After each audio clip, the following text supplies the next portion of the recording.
Startuprad.io, your podcast and YouTube blog covering the German startup scene with news, interviews, and live events.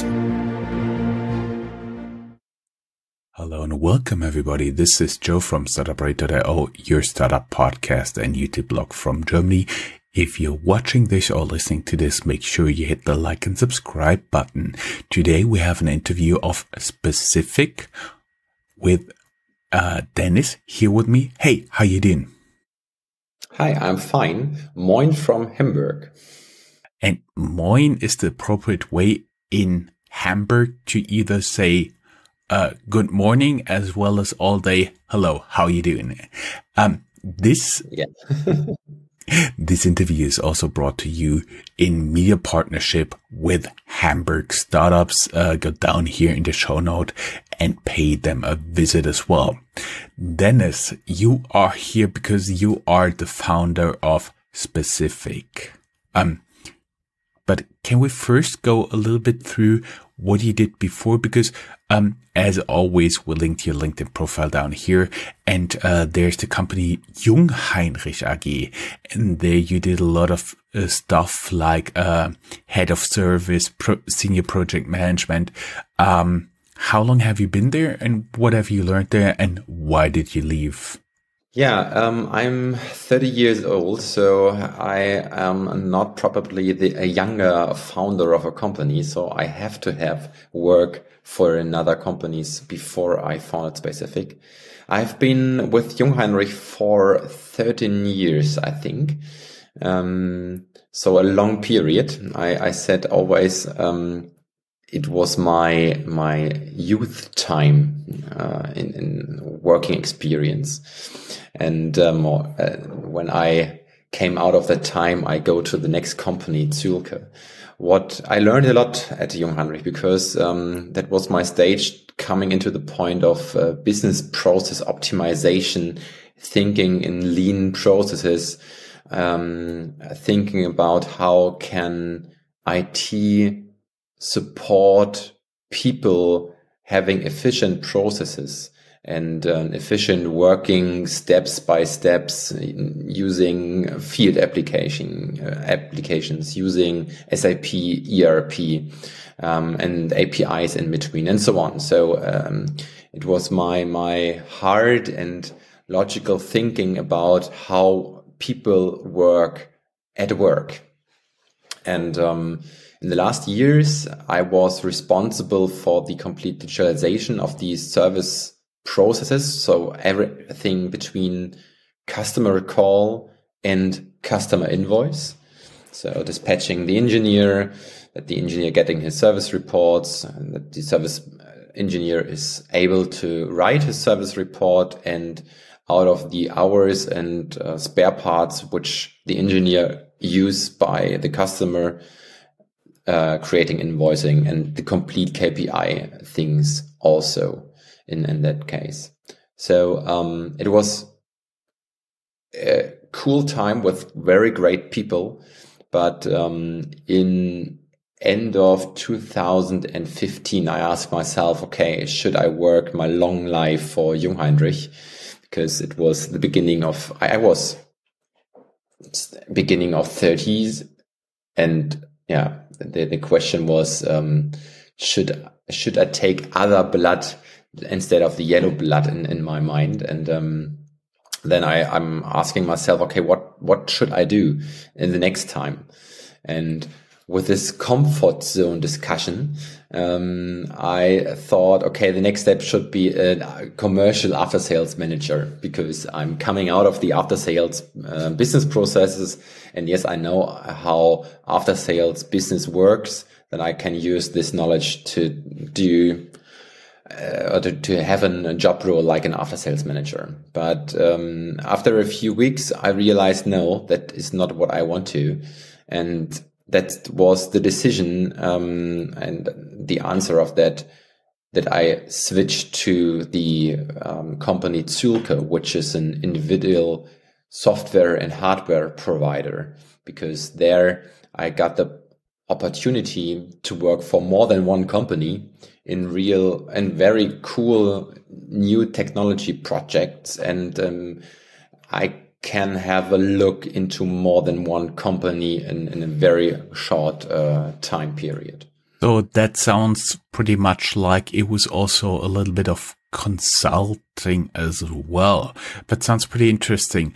And of course, what I understand, you then went on from Zülke to actually start a company. What was the trigger? What triggered you there?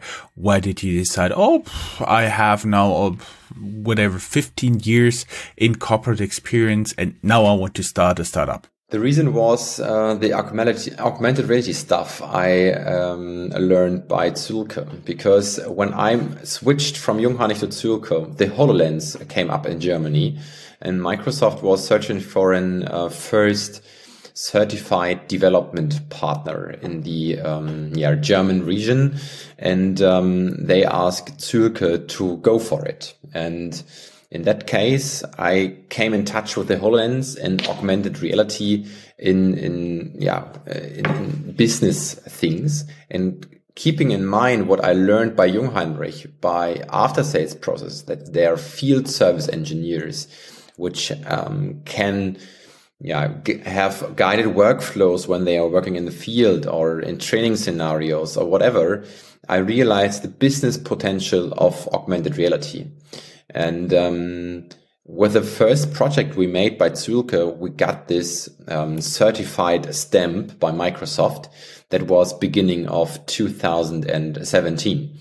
And with this stamp, I got the responsibility to take over the complete AR business for Zülke, and to build up this market portfolio, to get new customers, to just give them as a consultant the possibility how can augmented reality have an impact of their turnover, of their efficiency, of their cost level. So and there I got so many discussions with a lot of customers that I keep in mind, okay, there is a real potential for that. And then we made a real huge project together with the customer ThyssenKrupp. And in that case, there was one special thing, measurement stairs. And that case brought me to the point, okay, measurement with augmented reality devices, and then we get a 3D model out of it. That's very cool. And a lot of companies have a measurement problem, let's say, in their business processes. And that was the reason to say, okay, let's take an outstep out of Zülke, found a new company, and put in their measurement with augmented reality devices to get 3D models out of it. So basically the idea is, if I understood it correctly, so basically you have like 2, 3, maybe even more people walking around, like around a specific object in a certain building. They are wearing some type of augmented reality devices. In your case, for example, Microsoft HoloLens. And then actually you can take all the data and measure everything that they've seen, put together all the data, and you end up with a pretty precise model of what they've seen. Is that correct? That is our vision. Yes. Okay, I see. The problem is that there are no automatically scanning algorithm to take the logic, what kind of object it is, which you see and scan, and to get an accurate 3D model out of it. So when I look at the use case of ThyssenKrupp, there we have a complete digitalization of this sales process for stair lifts. So, and the measurement is just one part. So the salesman goes to the customer, scans the stairs, and then he has a product configurator on a tablet, and then he can visualize the configuration of this stair lift on the customer stairs. So, and there you have, or in this scanning process, you measure step by step and wall by wall and handrail by handrail and so on. So object per object. And the logic, what kind of, or the intelligence, what kind of object you are measure is coming from the workflow, because in the workflow, the sales guys say, now I measure a stair, now I measure the handrail. And the outcome of it is an intelligence 3D model, because this data that the sales guy said, this is the handrail, is saved in this 3D model. So, and when I compare this logic and way how to measure with current existing measurement processes and ways how guys in the field are measuring, there are today two possibilities. On the one hand, you measure manually, let's say, and you make the documentation on paper. That's the worst case scenario. So a complete non-digitalization process. Like you still have a physical wooden measure, and you measure around. For example, could be an easy solution for small companies. For example, could be a easy solution to have an overview for example, a painting scenario or whatever. So to calculate how many colors you need or material you need. But a proven method since Middle Ages, yes. Yeah, of course. But if you need a 3D model, for example, to make a planning in, compare it also with the stairlift scenario. Yes, you can make an overall measurement, and let's say, okay, this kind of chairlift will be possible on this stairs, but the exactly scenario, you need a current measurement scenario. And then you have another possibility. The other extreme scenario, let's say, is you put in there a laser.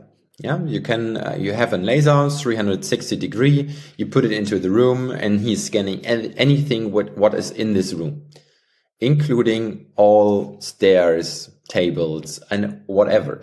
And afterwards, you have a real big point cloud. This point cloud is completely, let's say, not intelligence or no data, because there is no data in. It's just points. The intelligence came by reducing this point cloud by people sitting in front of computer like we do right now. So in both scenarios, manual measurement and laser scanning, you have manual process steps after the measurement to get this 3D model which you are interested in, to make a planning, to make a calculation, to make whatever you want to. And this complete business process measurement is a non-digitalized process. You see is what you get. This is our scenario. You just want to measure one stair, or the stairs, and not the wall. You want to measure a ground floor of the room and not the walls in the room. You want to measure in a table and not the complete room. So what I had in mind when you're talking about measurements, first, I just realized we may add a chairlift, like you're saying. It's basically what you attach to the stairs when somebody, for example, cannot walk stairs anymore or has a wheelchair, and that's basically the platform that carries it up and down, just for the people listening to this. And the other one that you had in mind was what came to mind was when my mother got her built-in kitchen. They came in 3 times to measure. We're not sure when the house was built, but it was probably built before the barn, and the barn was built 1628. So you don't have any right angle.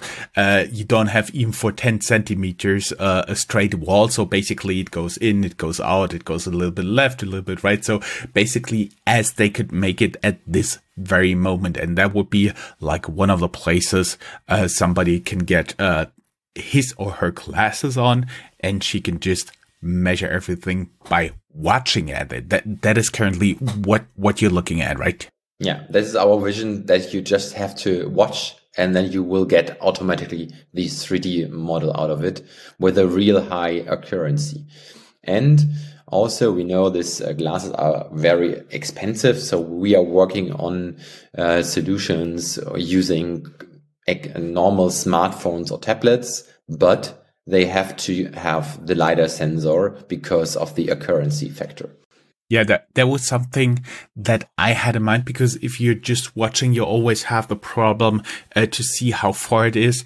And for example, I do have a little laser by a well-known home tool producer, and basically you hold it to the wall, you have the laser, you should not look into it, and it says you down to the last digit, down to the millimeter, how far away it is. And that was the first thing I had in mind, that you actually attach it to the already expensive HoloLenses. That was like the first step, and now my understanding is you guys are developing it further, right?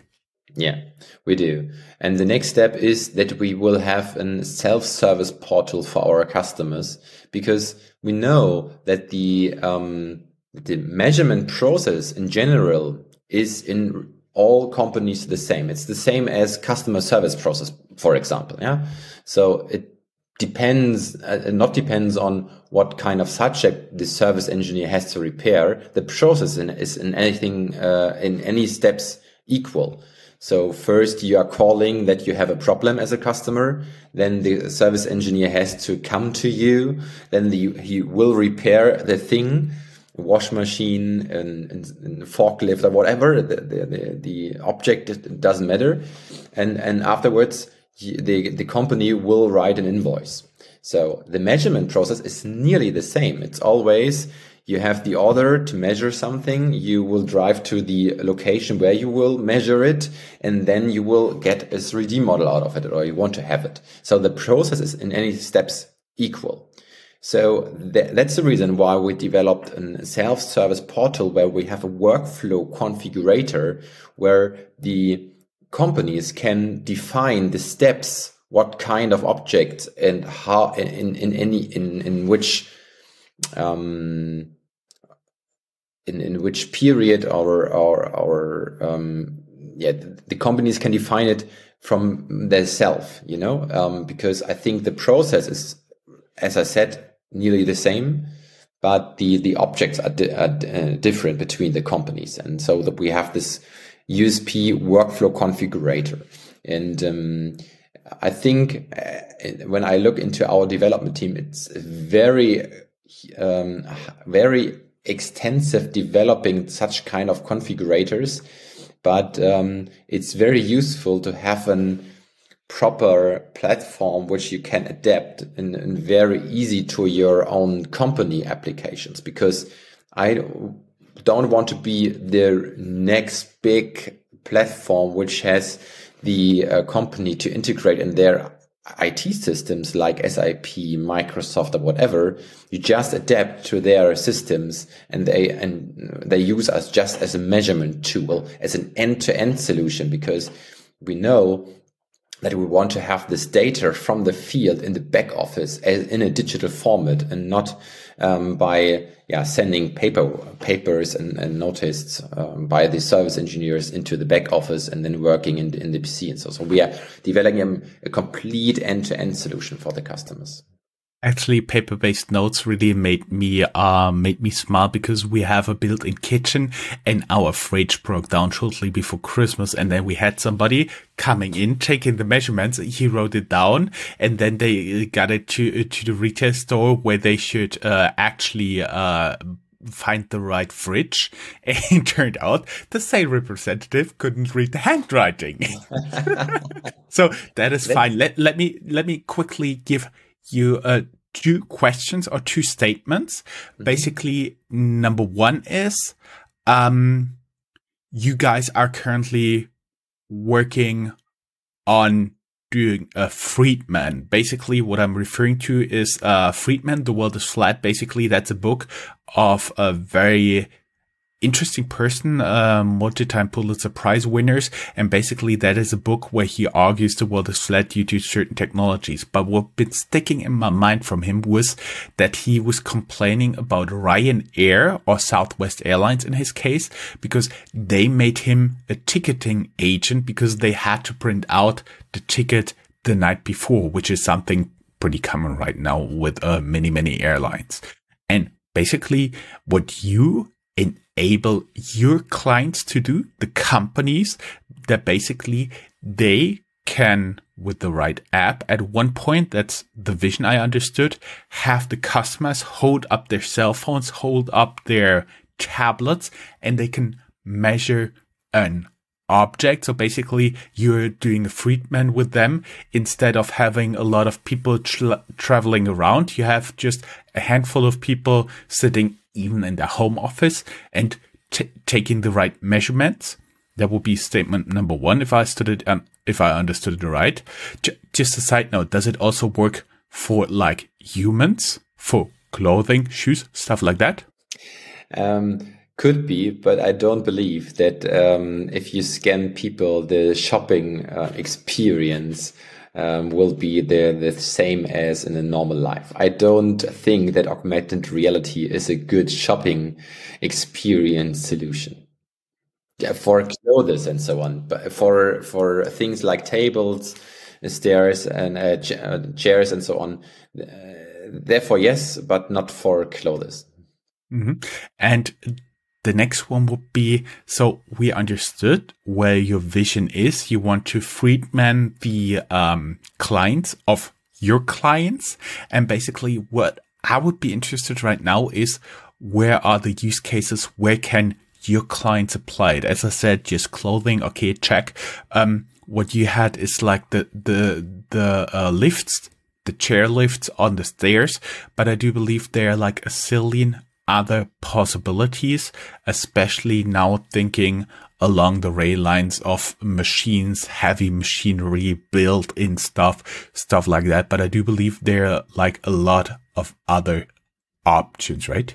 Yes, of course. Normally, everybody thinks at let's say kitchen scenarios, as you explained. But when you look at B2B processes, when you look in industrial areas, in the building and property management and property areas, there are a lot of processes where you are measure. For example, when you want to sell, let's say, a Palettenregal, I don't know the English word for it. Therefore, you have to measure the area where you want to build it up, because you have to plan it in a CRD system. And the next step is, for the other example, is ships. So, okay, it's not a very huge industry in the pandemic situation right now, because all ships are more in the harbors. But when you build a ship, you have to measure after each workers are in this area they are working for. So you have to remeasure, is the verfügbarer Bauraum, I don't know the English word, the area available building space. Available building space. Sometimes English is much more easier. And you were referring to the Palettenregal. It's a heavy duty shelf where you can basically have like whole constructs, big packages, very heavy, even approaching sometimes hundreds of kilograms or tons, and you just automatically lift them in there with a forklift. That's what you have in mind. Many people know like a light version of that from the IKEA stores. Of course. Thanks a lot for this explaining. Very welcome. Yes. And so there are a lot of scenarios where you are measuring the industrial environment. And in Germany, a lot of companies like the Ingenieurbüros and architects are measured, for example, in planning scenarios. And there's also this BIM building information modeling, where the building industry tries to get a 3D model and a long time 3D model, but they plan in 3D, but then the agencies or the companies building the building another way as they plan, so that there is a difference between the real building and the 3D model which they are planned. And therefore, for example, our application can also be used. Just measure one special room and one special place, and to update this original 3D model. There are a lot of use cases.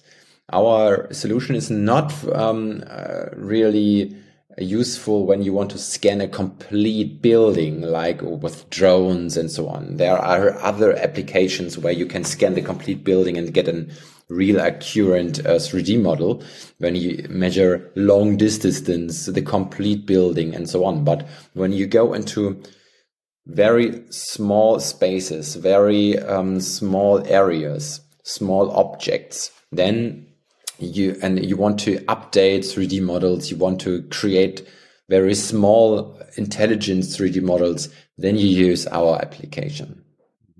I see. Now we do have an understanding of what you guys are doing, what you've guys been doing. I was wondering, how are you funded right now? Where does the money for the doing come from? Bootstrapped. On the one hand. On the other hand, we have a funding from the City of Hamburg. The City of Hamburg has startup programs here, and we have this program which called Ramp Up, and there we got also some money. But the other part and the main part is bootstrapped. Mm-hmm. I see. If an investor sees this interview, would you be open to talk to them? I won't say no. So, I think any company will be open if they're in our early steps we are right now, and will be open to discuss. The question is always how much money for what, and I think obviously also with this next products we have also in our minds. So measurement is the one step, but to visualize is the next step, for example. To visualize the 3D models which we are scanned, for example, or any 3D model, because my opinion is that a lot of companies has 3D models. This German Mittelstand, for example, they have a lot of CAD models in their IT systems. And there are a lot of companies which are not able to visualize it by augmented reality, because the process to put this existing 3D data into a format which is able to visualize is very expensive nowadays. But there are cloud services which you can use, and we also think about the next product which will be called XR Scene, from creating 3D scenes. So we are creating just not an measurement solution. This is our core product, let's say, but we are developing other 3D augmented reality products around that on a specific solution platform. And in this complete field, I think we have a good opportunity to be one of the augmented reality players in the market.